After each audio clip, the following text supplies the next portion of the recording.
And to be honest, I went through the 5 second rule book by Mel Robbins, and there's so many good nuggets there that I decided to film another video, and I think I'm gonna film another one, so it's gonna be a 3-part series because there's so many good stuff in there, explained so comprehensively and so simply. And I think, well, I know for me they're beneficial to read and to apply them, and I trust they're going to be beneficial to other people as well. So if you don't know what the 5 second rule is, it's simply whenever I think you just get the feeling or get an idea, and there's a 5 second window that kind of your brain gives you before judgment, self-doubt, all the negative processes and the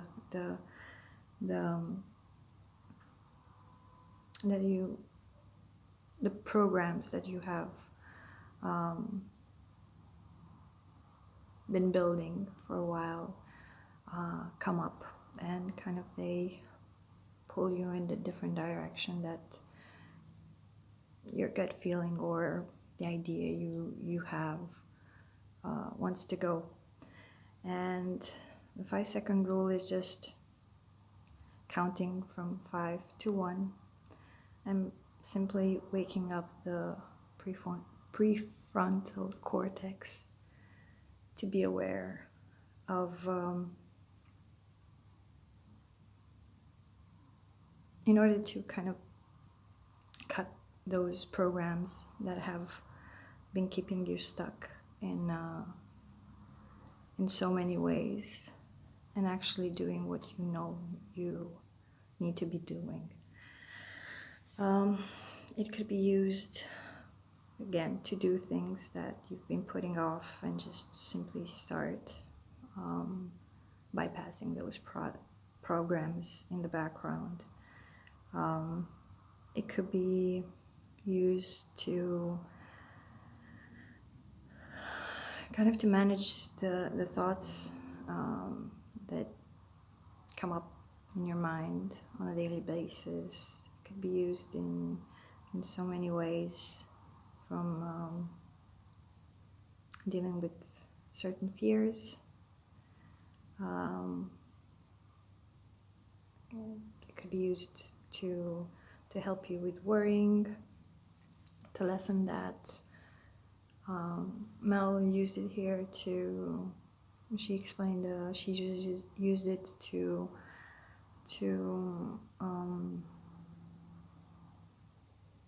be better with flying, to not have that fear of flying.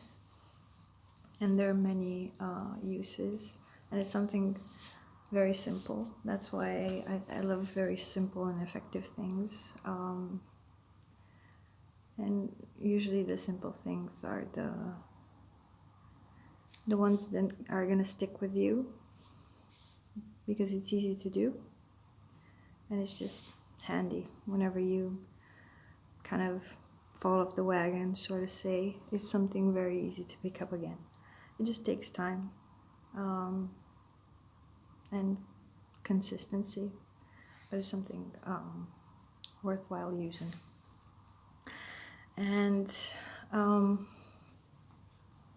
she mentioned in the book, there was a study that basically said we're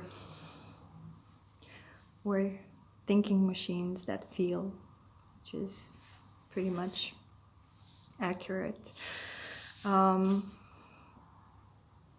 And by that, we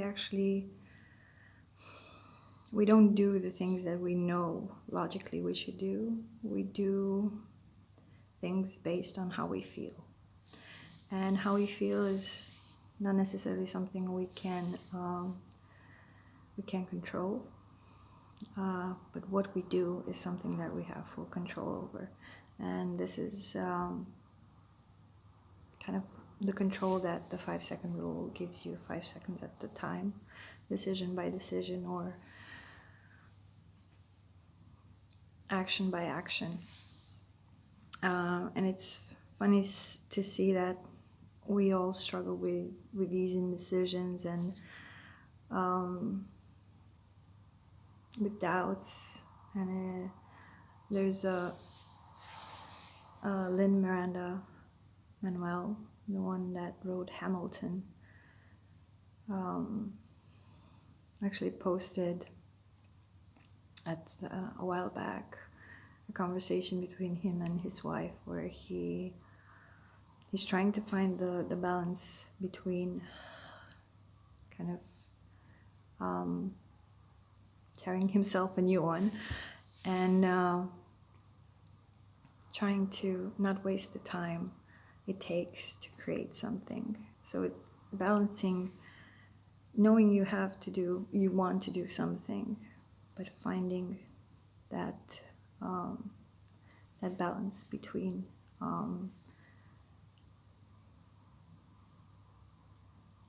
letting your self-doubt cripple you and actually doing things. And it's funny to read about procrastination, which we all do from time to time or on a consistent basis. And it's funny that there are two types of procrastination that I didn't know about. There is the destructive one, the one that you just keep avoiding tasks and things that you know you have to do or you need to do, and you know there are consequences at the end of these inactions of you delaying something. And this one is actually a coping mechanism for stress. So if there's something that you want to do, it seems so overwhelming, that triggers, I don't know, self-worth issues or self-doubt, or you just don't feel you're necessarily ready right now. That's causing you a lot of stress. Thus, if you've been been procrastinating throughout your life, it's your coping mechanism to anything that makes you feel uncomfortable or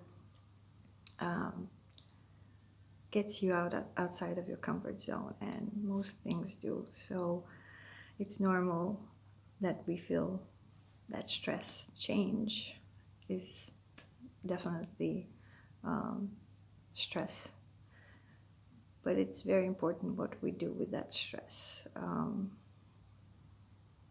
And in procrastination, we just avoid it and get in that time that we avoid the things that we should do, just get a more soothing time out from what we that big thing that we need to do, or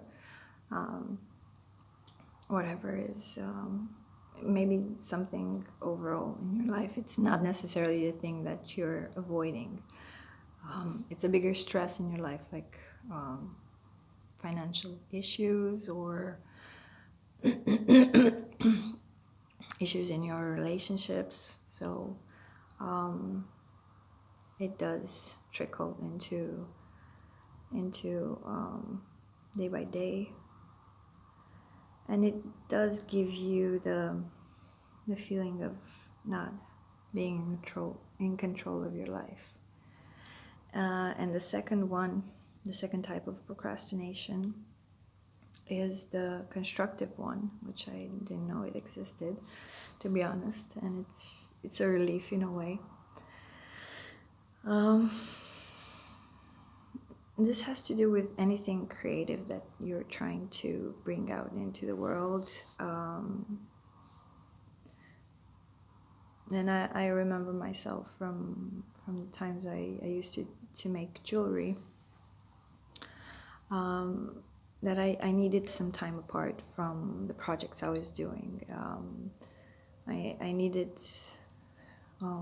inspiration, maybe, or just not to be necessarily focused in that. And that's a very healthy way of doing things, because you get inspired, you get ideas, you get new ideas, you evolve the ideas you already have, you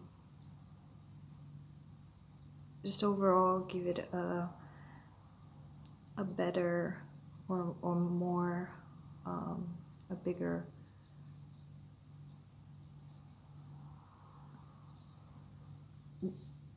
way of actually getting that thing out, or that it could be an article, could be a book, could be anything. It just the creative process takes a bit of time, and it's not as linear, and the sources of inspirations are from day-to-day life, or from those moments when you're not actually in the thing that you're doing, and that's I don't know, it's a relief to read, because I know there are a lot of people struggling with this,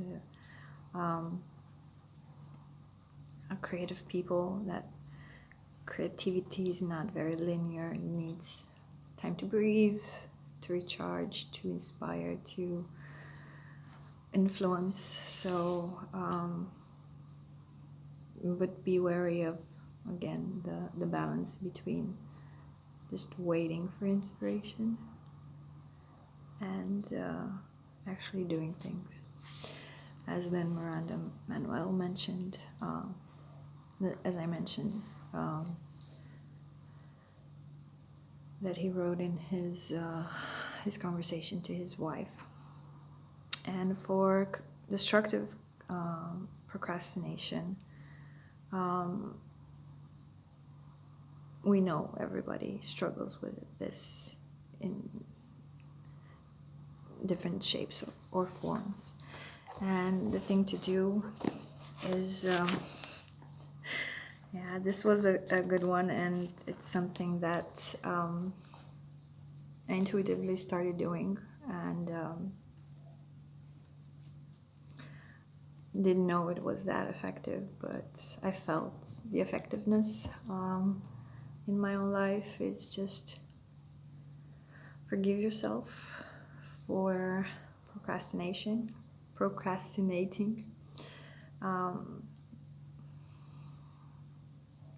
because we put a lot of pressure on ourselves to get things right. We have certain expectations of ourselves, and whenever we don't fulfill those expectations, or whenever we're not on track, we tend to feel a lot of shame and a lot of guilt, because we're not doing things that we know we need to do. And just acknowledging that you're human, and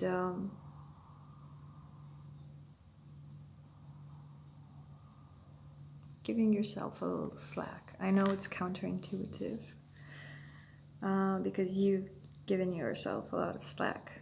That's why you're procrastinating.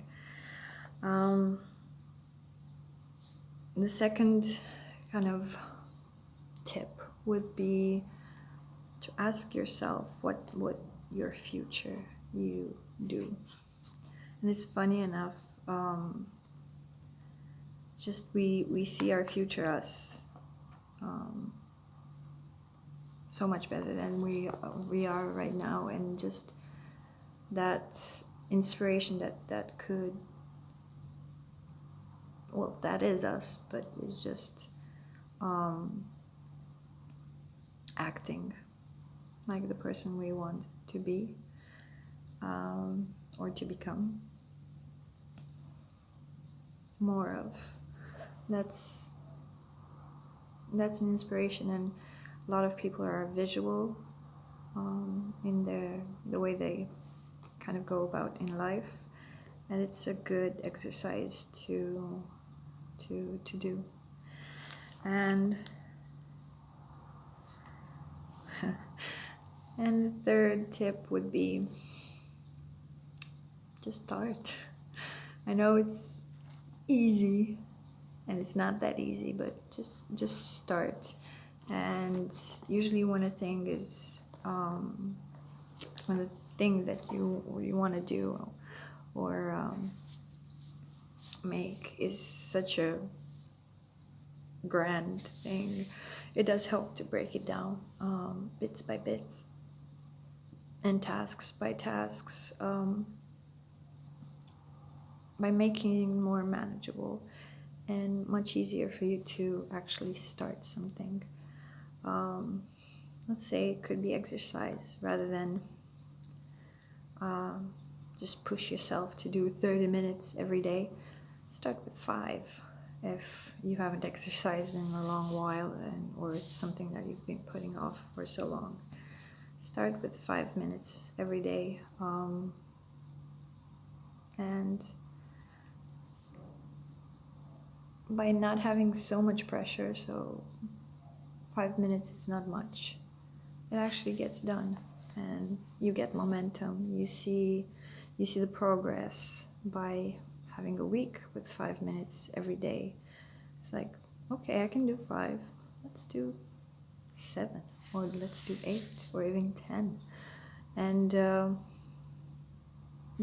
momentum builds up, and you get more confident in the thing that you're actually doing, and in your capabilities at the same time. And it's something that it's building up through time. I know it's easy, it sounds easy, and it actually is, if we don't overthink things. Maybe 5 minutes is a bigger stretch of time, could be 3 minutes, whatever kind of chunk of time, or whatever easier way for you, or manageable way to actually get things done in time, is useful. And we have to remember there's need for patience, because the way we do things has been built in time. We didn't learn this to procrastinate right out of the womb. Of course, we saw it modeled by the people around us, but we gradually began to use this as a coping mechanism. And in order to change that, you have to have patience to do the reverse. And there are going to be good days, and there are going to be bad days. You just have to have patience and faith in yourself that in time, with little consistent steps, and of course the 5-second rule, just to remember yourself to actually act on everything that is going on here, the ideas that you have, the gut feelings that you get, the inspiration that you get. Break it out in little chunks and actually do it. And it's going to become easier and easier the more you do it. Well, thank you so much for watching, and I'll see you in the third video regarding the 5-second rule. I can't wait to share it, and have a good day till then. Bye, guys.